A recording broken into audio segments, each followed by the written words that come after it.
Attending a Black History assembly at my daughter's school filled me with both sorrow and gratitude. Sorrow for our dark past of slavery, Jim Crow, and ongoing inequity. Gratitude for the steady beat of contributions made by those who persisted despite it all. Sorrow because this was my country's history, my history, which had been kept from me. Gratitude that my children had the opportunity to learn so much more, that they could grow up singing "Lift Every Voice." One of the stories, which I only encountered as an adult, was that of the first African resident on Sapelo Island off the coast of Georgia. Bilali was an educated young Muslim when he was captured somewhere in West Africa sometime in the late 18th century. Observations recorded during his lifetime, stories told about him by his descendants more than 100 years after his death, and a document in his own hand tell us that he must have been a person of extraordinary strength of body, mind, and character. He survived the terror of kidnapping, torn forever from his home, family, and community. Then the deprivation and horror of imprisonment, the desperation of the voyage to an unknown destination, and the years of hard labor which followed. Bilali chose to live, to make the accommodations necessary to stay alive through permanent exile and enslavement, and at the same time, to live with dignity. He was taken first to the Bahamas, then in 1802 brought to Sapelo along with at least some of his children, perhaps all of his family, and placed in charge of a new plantation. Bilali was by then an expert in the cultivation of several demanding crops. His commanding presence was noted by visitors to the island and recalled by his descendants. Though they knew his name, they also referred to him as the African, because he remained steadfastly true to his heritage. Among themselves, the members of his family conversed in Fula, the language of his birthplace, as well as the Arabic they used for ritual purposes, regularly observing the hours of prayer. Bilali also remained a scholar. After his death, a bound leather notebook in which he had written was found among his possessions. I'm grateful to those who recognized its importance even before they knew how to read it. It has now been recognized as a treatise in Arabic on West African Islamic law.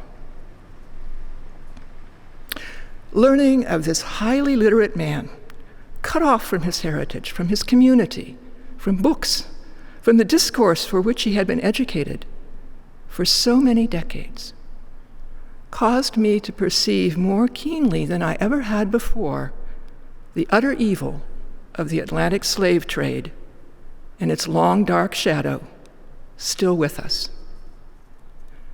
I believe his is a story that should be known.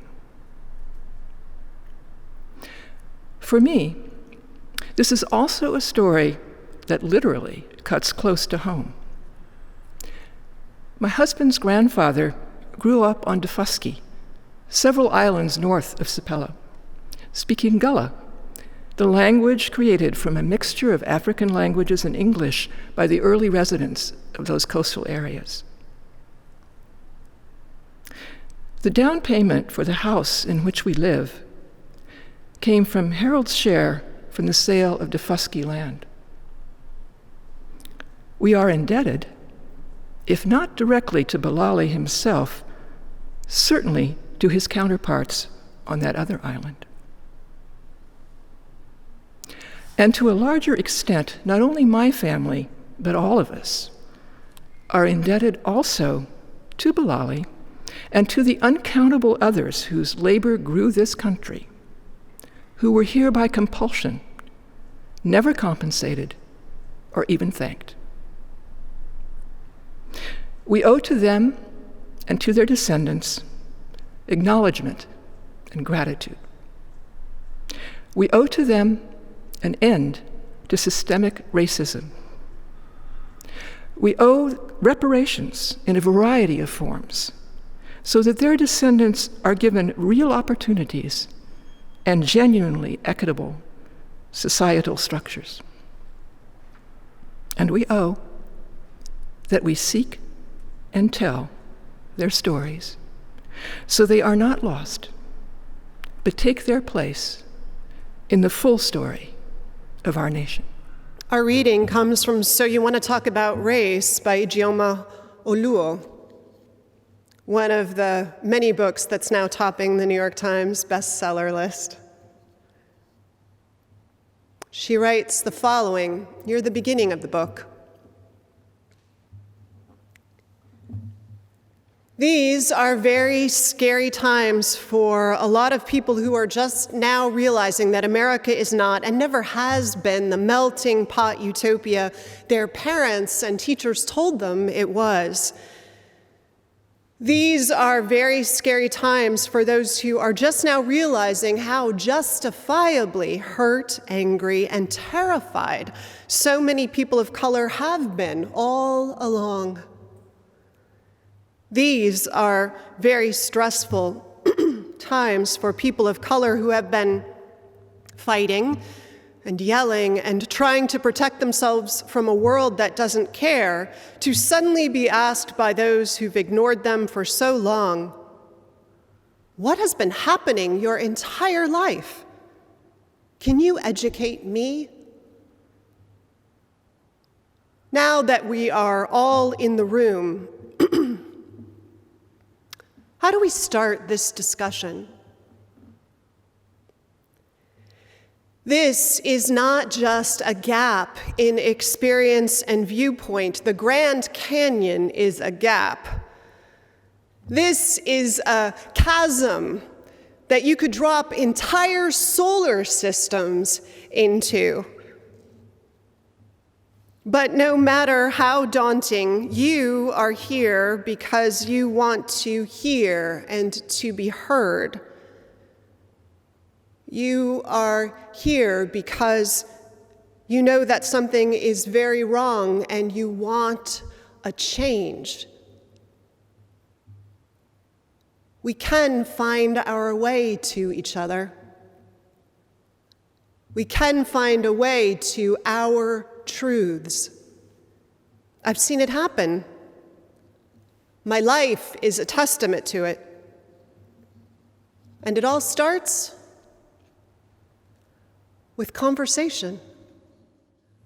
Author Ijeoma Oluo points out how the desire that's taking hold of the country to cross this chasm of race and history, the one you could drop whole solar systems into, how it begins, the way to bridge it, with conversation. Conversation that might be awkward, particularly for white folks who aren't used to it.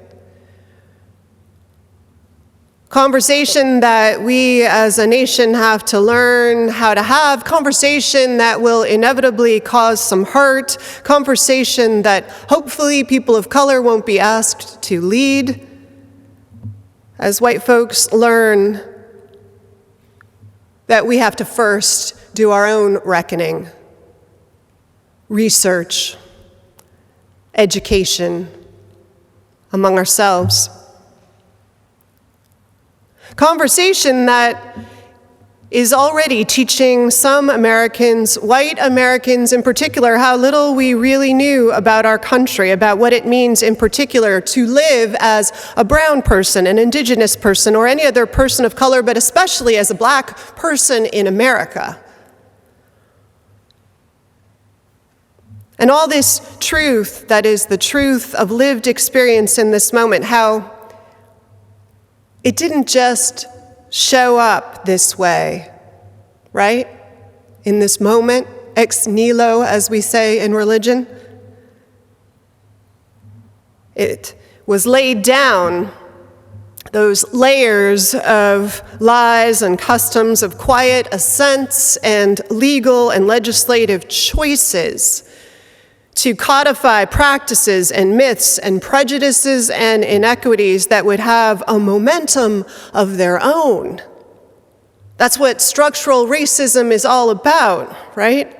That set of practices and structures and customs that has this seemingly natural momentum forward to replicate itself, the ease of it all, the deniability.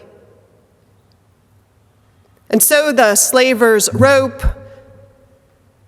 ties to the church's doctrine, links to the overseer's whip, is connected to the ropes hung over trees on courthouse lawns and children forcibly walked by human beings hung from trees, strange fruit meant to send a message. And a force created initially to recapture runaway slaves morphs into the uniformed officers that hold back the marchers on the Edmund Pettus Bridge and hold back the protesters in Washington, D.C., outside the White House, and laws that justified human ownership, later limit voting, and then codify loan practices to exclude the main means for wealth accumulation from Black Americans, and Social Security that intentionally chooses to exclude cleaning ladies and day laborers and nannies, lifts the largest number of people out of poverty in American history, any act of government in U.S. history ever, but it leaves Black folk behind. And all this carries down to a knee in the neck while bystanders yell for mercy and a woman screaming danger in a park for no reason but her own pride. And a boy hunted down while jogging or shot by police for fighting back and whose crime otherwise, in one case recently, was being inebriated at the fast food drive-through line.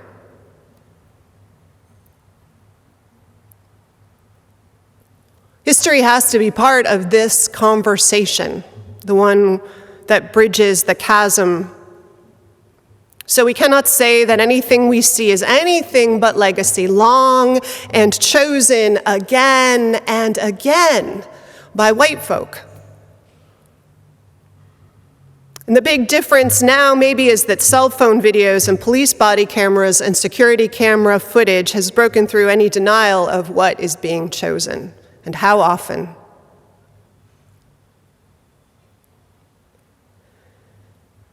Judith came to me with part of that history and the question and the sadness and the anger about the part of the history that is about a person's story being lost. Stolen history. Lost, stolen, buried for many Black Americans in particular. And the basics of that story is familiar. It's not universal for all Black Americans, but it is a common part of many Black Americans' stories. The part that overlaps with Bilali's. A person taken away from their home, kidnapped by slavers, crammed into inhuman spaces for an inhuman journey to an inhumane life. And part of that story, of course, is people taken from their land, their culture, their families, slave logs, only listing the sex and approximate age of the person, and so the erasing begins. Families got no official privileging to stay together, nor people of a certain language or cultural group. Only in Louisiana and very late in Alabama were there laws that said that mothers couldn't be separated from their small children. Wedding vows, not legally recognized, included changes of wording to things like until death or distance do you part. So, robbed of one story, any story you tried to create and keep was regularly ripped from you. In 1930, as part of the Works Progress Administration, writers were dispatched to take oral histories of those adults who were still alive, who had once been enslaved, and the Smithsonian put out a collection of some of these oral histories in a book with accompanying recordings called Remembering Slavery. African Americans talk about their personal experiences of slavery and emancipation. In it, and elsewhere where oral histories exist, there are documented accounts of those former enslaved folks after emancipation trying desperately to reunite with husbands or children or parents. One woman, Ava Strayhorn, told of how her mother had watched so many folks from her part of the country who'd been emancipated head north with Union soldiers to start a new life somewhere else, but how her mother stayed. My Henry is in the South, her mother said, and I'll never see him again if I leave the old home place, for he won't know where to find me. Strayhorn's mother, in order to stay, had to formally take the oath of peace at the local Freedmen's Bureau, miles away. Does anyone know what the oath of peace is? It was an oath you had to take saying you would obey the laws and not harbor rebel soldiers or others who were hindering the cause of the North.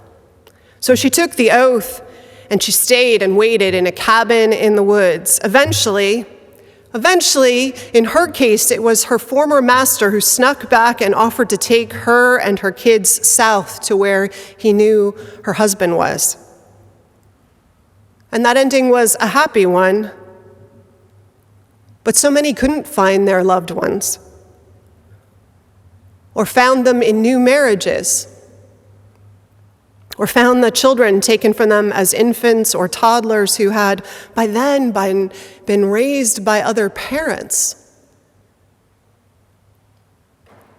One woman, Harriet Smith, describes watching soldiers walk a road, all of them heading home, as she and her friends stood and leaned up against a fence just after emancipation. She tells a story about how one black soldier comes over and talks to them and then says to one girl, did she want to go back with him to San Antonio?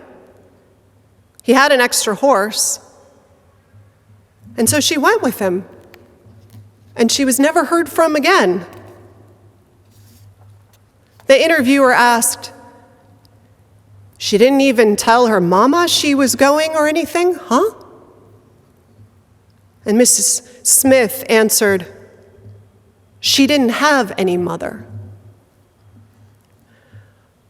Imagine so little connection, so little to hold you, so little story to tell, that someone you don't know offers you a chance to start to make a story with them, a stranger headed to a strange land, and you go.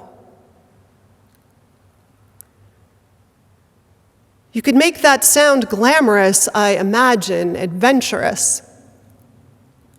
But at its heart, it is a tale of unspeakable loss and yearning to be done with loss.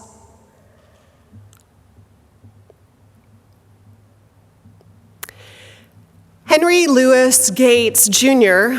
professor and director of the Hutchins Center for African American Research at Harvard University, is also, as you may know, the host of Finding Your Roots, a show on PBS, which I highly encourage you to watch if you haven't. Gates interviews famous people about what they know about their family history and their genealogy, and then he brings in his professional genealogical researchers and geneticists to try and fill in the gaps. Early on, the show was almost entirely, I think, Black American guests. And it speaks, the show, always to the power of knowing the story, the larger story of the family that we're part of. In one episode, Amir Khalib Thompson, an American musician, band leader, and DJ professionally known to many of you as Questlove, he listens as Gates traces his roots, meaning traces Questlove's roots, back to one relative who was a day laborer, a great-grandfather in Mobile, Alabama. And then, even rarer, they find documents that say that that man's father was registered as Charles Lewis. And they look at the census document that has his name, and it includes his birthplace, Africa.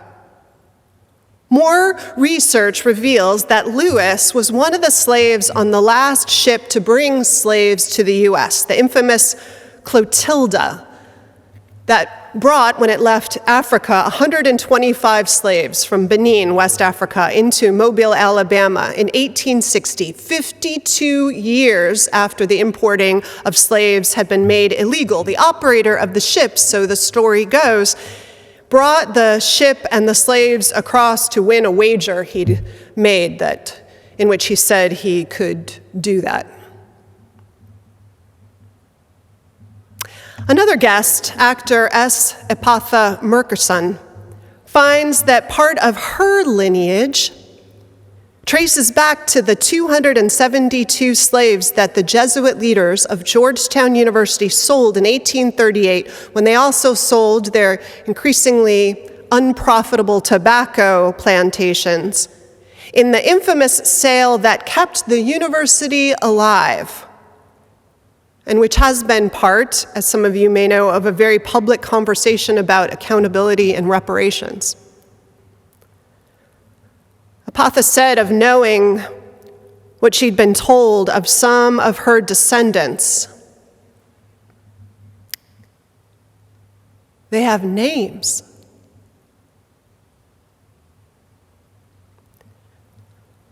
Questlove said of the discoveries about his lineage,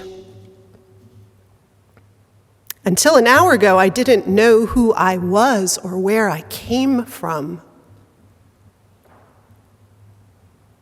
To really have roots, I mean,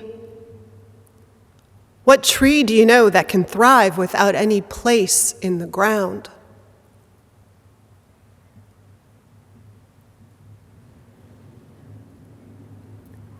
I don't think it takes much to give us a sense of the river of life in which we stand as part of, and to know gratitude for those that brought us to this moment and some of what they endured. But all of that, or having some of that, and the sense of obligation and joy and purpose in carrying it forward, it's such powerful knowledge. How it changes your sense of yourself and your place in this world. Think about your own family roots and whatever it is you know about them, the names you know, the few facts. A few months back, my father and I got on Ancestry.com. It's costing us a fortune at this point. But it's addicting to trace back, to feel the power of whole branches of trees that open up, and there are stories and photos saved there. And it's so painful, too, to hit the losses of a dead end in your family tree and not know what was passed there. There is a power in knowing these stories that we're part of, and a literal rootlessness in not knowing them. And I don't know all the reasons why that is true, but I feel the truth of it.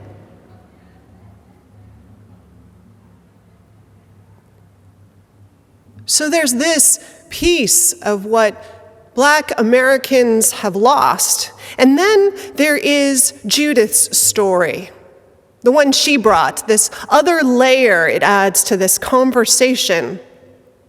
This story, just this one story of the man we know as Bilali, brought to the Georgia Sea Isles by way of the Bahamas and originally from some part of the vast coast of West Africa. Even that we don't know about him. His is a story that opens up in a small leather-bound book he leaves behind in his native language. A book that not only told volumes about Arab law, but even more so, it told volumes about a man who had a whole life, a rich and promising life with training and gifts to offer to his own people, stolen from him and almost entirely lost. Even any trace of it. And one imagines him writing the volume of law and wonders why. Why write it? Out of love of the law and the studies, out of yearning for that life, to leave a legacy, a little bit of legacy, the legacy you dreamed of for yourself as a young man that was taken from you, and maybe also, maybe, to keep that piece of your story alive, even if just for yourself.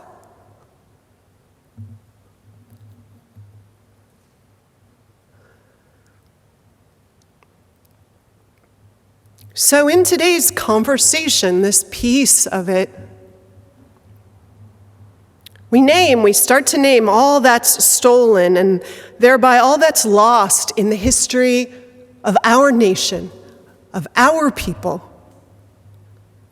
Lost first in slavery, how insufficient those 5 words are.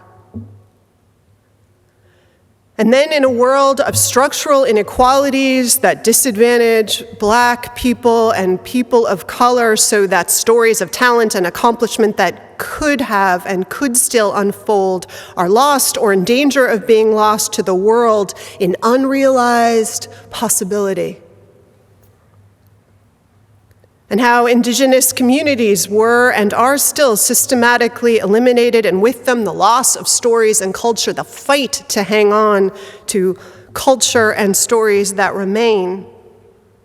And this America that one would think privileges the loss of story, the devaluing of ties to place and some kind of rootlessness. And who does that serve?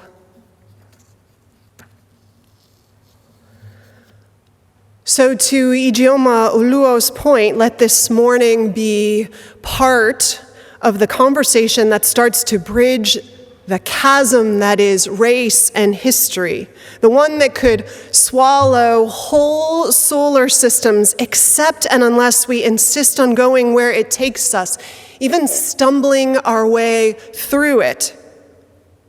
And we do insist, don't we?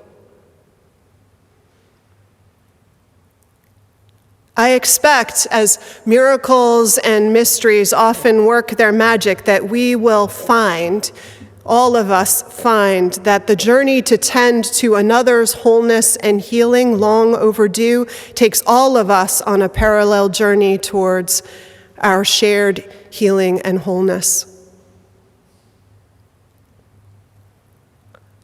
And so we close with a prayer. Spirit of life and love, may all people mourn the names they do not know, the places they will not know as their own, but that they have in their blood that we do have these people and places nonetheless is so. So may the lineage of survivors, of resilient people, be one we still call on in moments of need and despair. May our lives be ones we still live to make proud their lives and sacrifice, to live out dreams they must have hoped their descendants someday would be capable of. And may we know together that for this nation to thrive, we must have the hard conversations that are about telling the stories that hold our feet to the fire about the reality of loss and suffering and the call to make this a land finally with liberty and justice for all. Amen.